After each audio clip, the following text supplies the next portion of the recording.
De uns dias para cá, o noticiário passou a tratar de um vírus pouco conhecido.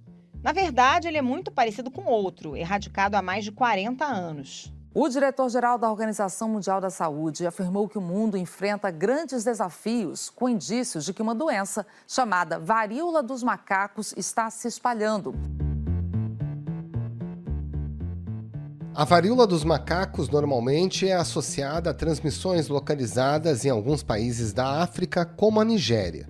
Porém, novos casos estão concentrados em países da Península Ibérica e nações como Inglaterra e Bélgica. Um experiente conselheiro da Organização Mundial da Saúde afirmou na segunda-feira que hábitos sexuais de risco em duas festas rave, na Bélgica e na Espanha, podem ter dado início a esse surto, o maior já registrado na Europa. E a líder de emergências médicas da OMS garantiu que essa situação pode ser contida. I do want to reiterate that this is a containable situation and we can stop human-to-human transmission. Mas como a doença se espalhou com casos confirmados ou suspeitos em pelo menos 14 países, como Estados Unidos e Argentina, as autoridades sanitárias entraram em alerta aqui no Brasil. O Ministério da Saúde vai criar uma sala de monitoramento da doença, mas por hora não há motivos para se pensar em campanhas de vacinação.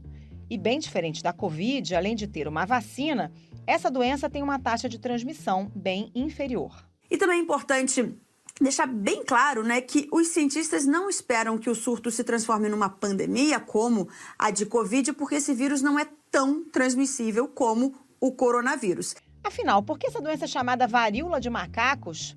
Quais são os sintomas e os tratamentos disponíveis? E por que não há razões para que se acredite no surgimento de uma nova pandemia?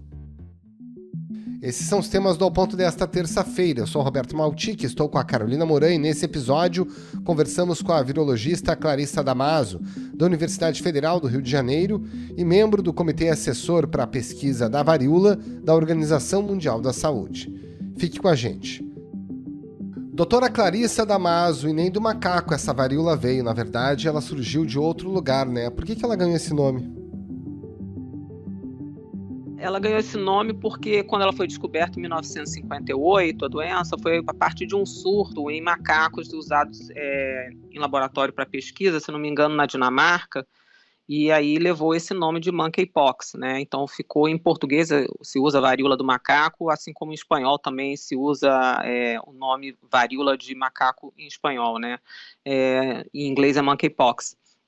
Mas foi por causa disso, mas realmente assim, a detecção em macacos é baixa, na verdade. O macaco é um hospedeiro que a gente chama acidental, tanto quanto o homem. Ela, na verdade, é um vírus de roedores, né? Como todos os vírus desse grupo de poxvírus, são vírus de roedores originalmente.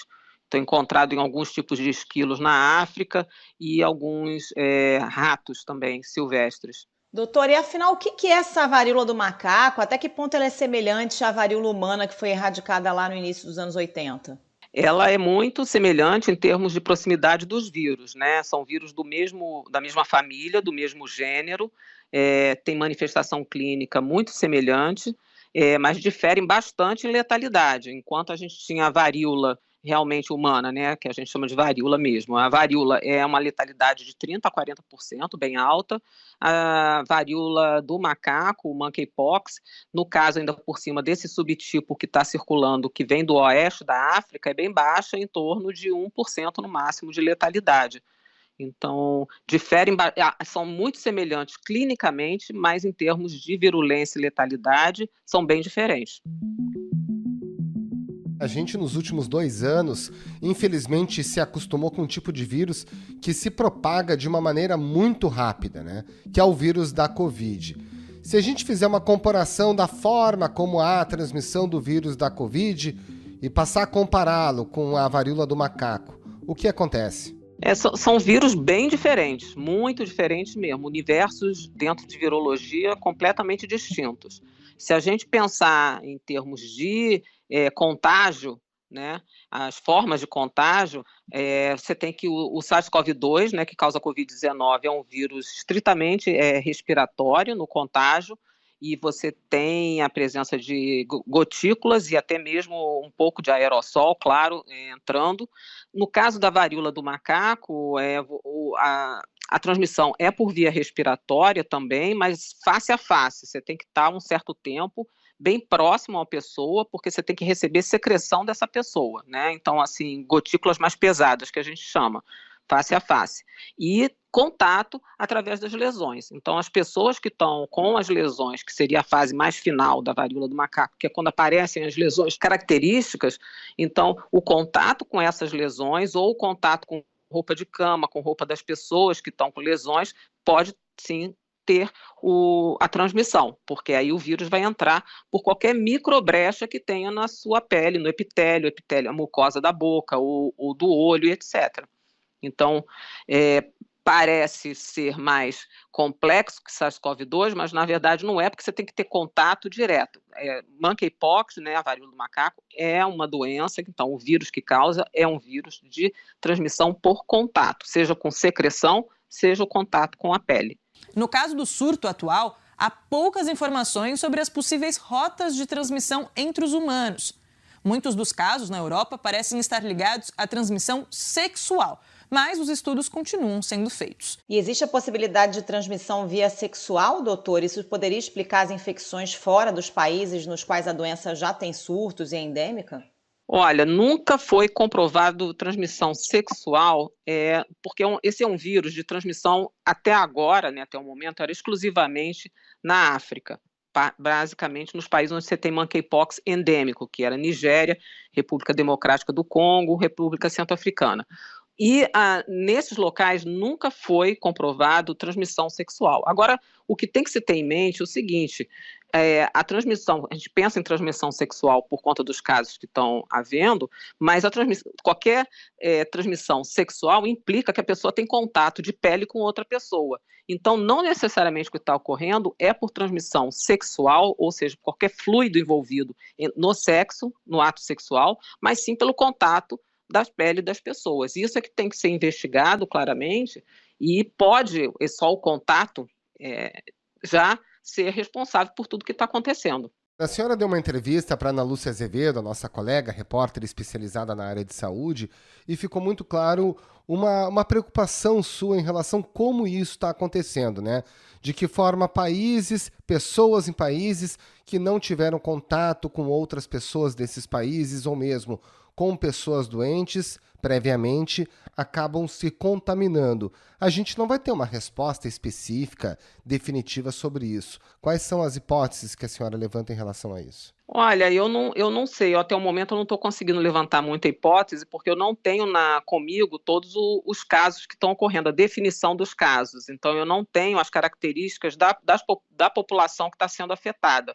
Tá? A gente já está com 100 casos, ou mais até um pouco, né, pelo que eu estou vendo hoje, nesse momento, de vírus, mas eu não tenho o perfil populacional afetado. A gente sabe que são homens, a maioria jovens, mas a gente tem notícia de crianças e pessoas da casa. Então, é basicamente por contato que a transmissão está ocorrendo, isso está claro. Agora, eu não tenho como formular hipótese de como começou sem a gente conhecer o que a gente chama de caso índice. Eu não tenho esse conhecimento. Quem foi o primeiro caso que recebeu o vírus e aonde isso aconteceu, né? Então, o que pode estar acontecendo, se as pessoas não se conhecem, é elas terem tido contato numa fase ainda em que não houve desenvolvimento de pústula, ou seja, você não sabe que aquela pessoa que você teve contato está com monkeypox, porque quem está na fase clínica característica da doença, que é com pústulas, isso é claramente perceptível, ninguém vai deixar de notar isso, entendeu? É muito claro.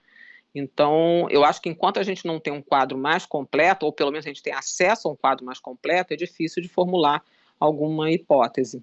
Doutora, a senhora falou das pústulas, né? Como é que é a evolução de sintomas dessa varíola do macaco? Como é que essa doença evolui e a gente pode desconfiar que se trata realmente de varíola?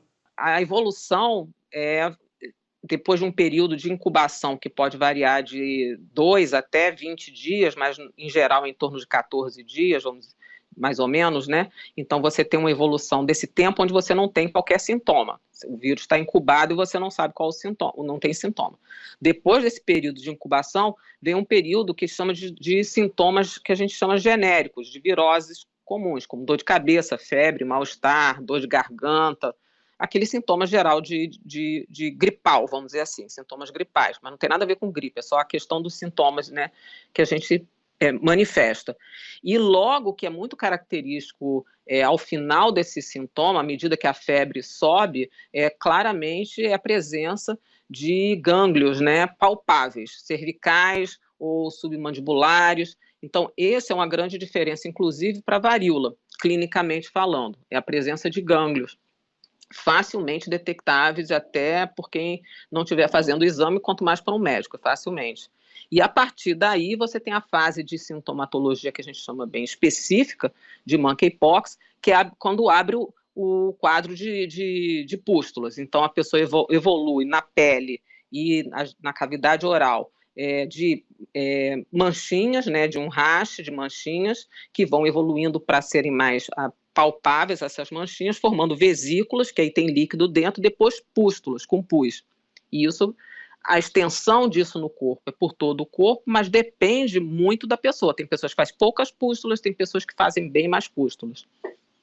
E aí depois essas pústulas secam e normalmente a pele fica despigmentada, né, sem a cor normal da pele no local onde a casquinha cai. Lembra um quadro de catapora, por exemplo. Pois é, essa é a pergunta, como distinguir, né? Já que varíola ninguém tem, mas catapora eventualmente tem, como dá para distinguir uma coisa da outra? O médico tem como distinguir, porque há características diferentes. Além do teste laboratorial que precisa ser feito para descartar a catapora, caso seja um paciente, né, que se apresente com vamos dizer assim, sem estar dentro de um quadro claro de surto. Por exemplo, uma pessoa que veio lá do interior do Brasil, nunca teve contato com ninguém que tenha vindo de fora, o monkeypox não vai aparecer aqui de repente. Então, você já não suspeita tanto de monkeypox. Então, você tem que ver o que está por trás do paciente, vamos dizer assim, da apresentação quando ele chega. Mas, se é um quadro suspeito, alguém aqui, por exemplo, no Rio de Janeiro, acabou de ter contato com alguém que veio do exterior, então, a suspeita pode ser monkeypox. Dentro do quadro clínico, que o médico pode ver, primeiro a presença desses gânglios, que isso é claramente ligado mais a monkeypox. Catapora não tem isso. E a outra coisa é a distribuição dessas lesões, né? Você tem uma distribuição mais indo para fora do corpo, para as extremidades, né? Mais claramente nas mãos, braços, no rosto, no caso de monkeypox, e mais para o centro do corpo quando é catapora. Você tem lesões em fases diferentes no caso de catapora. Por exemplo, lesões começando ao mesmo tempo que você tem a lesão do lado, já está acabando e secando. E em caso de monkeypox, não. As lesões são sempre todas iguais. Todas começam juntas, passam para a vesícula junto, passam para a pústula junto e depois secam. E você tem uma distribuição na planta, na planta dos pés, né, e na palma das mãos, que você em monkeypox, e normalmente catapora não faz nem na planta dos pés, nem na palma das mãos. Então existe um quadrinho clássico, que até qualquer médico pode baixar isso do site da OMS ou do CDC, que tem até o desenho da pessoa com os dois tipos de lesões, né? Então isso é bem clássico. Tem tratamento, doutora? Alguma medicação que a pessoa possa tomar e essa doença pode deixar sequelas? Tem tratamento, mas os tratamentos não estão disponíveis aqui no Brasil, né? Nem no mundo também não. Quero dizer isso porque todos os tratamentos, as duas drogas que existem, que foram aprovadas até recentemente, são drogas aprovadas para varíola. Veja que monkeypox sempre foi uma doença de surtos na África e que a preocupação mundial sempre foi com um retorno de varíola por conta de uma ação possível de bioterrorismo. Tony Blair, ex-primeiro-ministro do Reino Unido, disse que o Ocidente deve se preparar para um novo tipo de terrorismo com armas biológicas. Então, essas drogas funcionam para monkeypox, elas já foram testadas em monkeypox, uma delas é aprovada na comunidade europeia para varíola e monkeypox, então elas existem. O Brasil não tem, mas isso é uma questão de, numa emergência, ter que fazer a aprovação de uso emergencial, como a gente já viu aqui para a Covid funcionar com tantas outras drogas, né? Então, tem disponível, isso é uma grande notícia, porque a gente não tem que ainda pesquisar para ver que drogas, então elas existem, são eficazes, tá? A mesma coisa que vacinas existem, elas precisam de aprovação e critério no uso, tá? Essas drogas mesmo, elas assim teriam que ser usadas no caso, eu acho que de um agravamento. Veja bem, até o momento, a maior parte dos casos muito brandos. As pessoas estão tratadas em casa fazendo isolamento. O que precisa é ter isolamento. Então, não houve necessidade de fazer uso até o momento dessas drogas, em nenhum dos quadros que eu tenha tido notícia. Quando você pode ter sequelas disso? Você pode ter, se houver infecção ocular, e isso pode acontecer inclusive por autoinoculação. A pessoa coça a lesão, passa a mão na lesão, passa a mão no olho, você pode ter uma infecção ocular, e isso pode gerar sequelas porque você acaba tendo o vírus replicando no olho, né? Então, isso realmente pode ser um problema. Mas, tirando isso, normalmente é benigna, a pessoa fica bem. O que ela pode ter é na aparência, porque as casquinhas das crostas, quando caem, deixam a pele despigmentada, né? Então, isso pode ficar, por um tempo longo, a pessoa com aquelas manchas na pele, como quem teve catapora fica com a pele marcada, né? Agora, com relação à vacina, né, que é a pergunta que todo mundo se faz, se tem vacina, se não tem vacina, e é interessante, porque ela tem para regime de guerra mesmo, em caso de ataque, seria nesse sentido que a gente ainda tem resquícios ou amostras de uma vacina que eventualmente poderia ser utilizada? Sim, veja bem, a gente tem as vacinas que a gente chama de primeira geração, que são as vacinas utilizadas na época da erradicação da varíola. Cabe aqui notar, Roberto, que a vacina antivariólica, ela vai proteger contra a monkeypox, tá? Porque são vírus do mesmo gênero, isso é um termo que a gente usa dentro da classificação de vírus, mas é importante colocar isso aqui, porque vírus de um mesmo gênero, no caso dessa família de poxvírus, protegem um contra o outro. Então, se a pessoa até teve monkeypox, ela está protegida contra a varíola, tá? Então, a vacina funciona da mesma forma. Então, a gente tem vacinas. Existem as vacinas de primeira geração ainda, a OMS tem estoques de vacinas de primeira geração, mas essas são aquelas vacinas usadas na época da erradicação da varíola. Hoje em dia, como tudo evoluiu, né, a gente tem novos parâmetros para regulamentar vacinas. Essas vacinas eu acho que só seriam utilizadas em último caso. O que a gente tem, hoje em dia, licenciado, são 4 novas vacinas, uma vacina americana chamada CAN 2000, tem uma vacina russa chamada Microgen, uma japonesa e outra vacina que é produzida por uma empresa da Dinamarca, a Bavarian Nordic, que é uma vacina bem interessante, que ela pode ser usada em mulheres grávidas, em imunossuprimidos, sem problemas. Como prevenção, o governo americano já fechou um contrato de 119 milhões de dólares para comprar vacinas com uma fabricante dinamarquesa. Ela funciona contra a monkeypox, como todas elas, mas a recomendação, eu acredito, não será de vacinação geral da população. Não há necessidade disso, tá? A recomendação que eu acho que será e acabar sendo implementada é a vacinação das pessoas, principalmente na linha de frente, e das pessoas que manipulam vírus em laboratório, vão manipular o vírus em laboratório para diagnóstico, para pesquisa, etc. E os contatos próximos, quem teve contato com o caso infectado. Porque a grande organização que se fez na época para erradicar a varíola foi não só a vacina não erradicou a varíola, o que se foi uma grande organização de traçar os contatos e fazer isolamento daquelas pessoas. E sim, aí vacinar os contatos dali em volta. Então, esse tipo de estratégia é que eu acho que tem que se pensar. Não adianta sair vacinando a população toda, porque não vai ter vacina suficiente, porque não há a mínima necessidade. Desde quando a população brasileira já não recebe mais vacina contra a varíola, doutora? Olha, provavelmente quem está abaixo de 40 anos não foi vacinado. Até 1979, por aí, se vacinava no Brasil. A campanha mais ou menos até 1975. Né, aquela campanha como a gente tinha antigamente de fazer aquela fila, todo mundo ia para vacinar. Eu acho que todo mundo dessa idade vai lembrar da pistola, né, que todo mundo tomava. E depois disso, até 1979, se conseguia ter vacina nos postos, porque às vezes alguns países ainda pediam a carteira de vacinação para poder viajar. Então a pessoa ia especificamente num posto tomar. né? Então, mais ou menos até essa época. Depois o mundo inteiro parou de vacinar. Com a Declaração da Erradicação em 1980, a vacinação foi suspensa no mundo. Doutora, nessa segunda-feira, a Organização Mundial da Saúde afirmou que não tem evidências de que o vírus da varíola de macacos tenha sofrido algum tipo de mutação para que ocorresse em outros países fora daqueles habituais com contaminação endêmica. Isso pode ser classificado como uma boa notícia? Sim, excelente. E é verdade, a Organização Mundial da Saúde está coberta de razão. O vírus da varíola do macaco, assim como todos os poxivírus, são vírus de genoma DNA. É diferente do, por exemplo, o vírus SARS-CoV-2, é diferente de influenza, né, que todo mundo gosta de comparar, que são vírus de genoma RNA, tem uma taxa de mutação bem mais alta, de vírus de genoma RNA.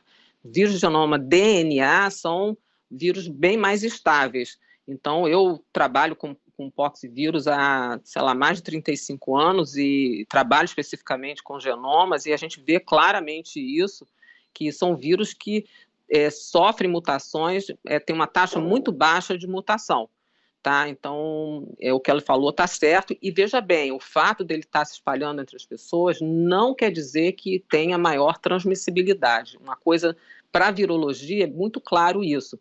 O fato de você ter mais pessoas infectadas não significa que o vírus está mais transmissível.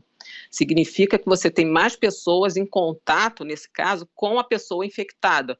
E aí você aumenta a taxa de contágio, não de transmissão, porque transmissão é uma característica do vírus, ele não está transmitindo mais por ele ter mutado nem nada. O que você está tendo é uma maior taxa de contato entre as pessoas e por conseguinte, maior taxa de contágio.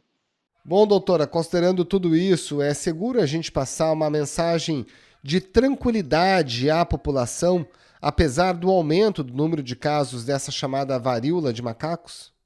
Sim, eu acho que sim. Eu acho que tem que ter muito claro que, assim, as viroses sempre vão ocorrer. E a gente, nesse caso, tem uma vantagem porque a gente está à frente em saber como lidar com essa virose. Então, claro que o mundo inteiro está ressabiado, porque a gente acabou de passar e está passando ainda, não acabou, né? Mas a gente passou por uma pior onda antes de Covid, mas não tem nada a ver. Covid é uma doença completamente diferente, a gente não tinha armas nenhumas no começo, né? E agora o que a gente tem com a varíola do macaco, embora seja uma doença que para a maioria das pessoas nunca tinha ouvido falar, mas para quem trabalha na área já ouviu falar há muito tempo, é uma doença que a gente sabe como combater por causa da experiência da gente com varíola. Então a gente sabe que tem que fazer o isolamento, traçar os contatos, fazer o isolamento. A gente tem, se preciso, vacinas e a gente tem, se for preciso, 2 antivirais potentes. Então, eu acho que a população tem que ficar tranquila, porque não há necessidade para pânico, tá? Não há necessidade nenhuma disso. Doutora Clarissa Damaso, muito obrigada pela participação, bom trabalho para a senhora. Muito obrigada a vocês aí por espalhar boas notícias. Muito obrigado, doutora, um grande abraço. Um abraço, tchau.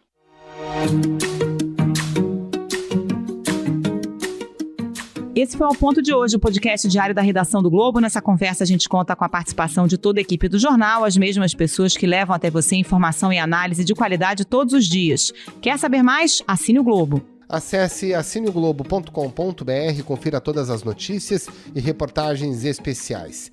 Nesse episódio, além dos áudios da TV Globo, a gente utilizou áudio da Band. A produção foi da Roberta de Souza e a edição do Hugo de Araújo. Tchau. Até mais.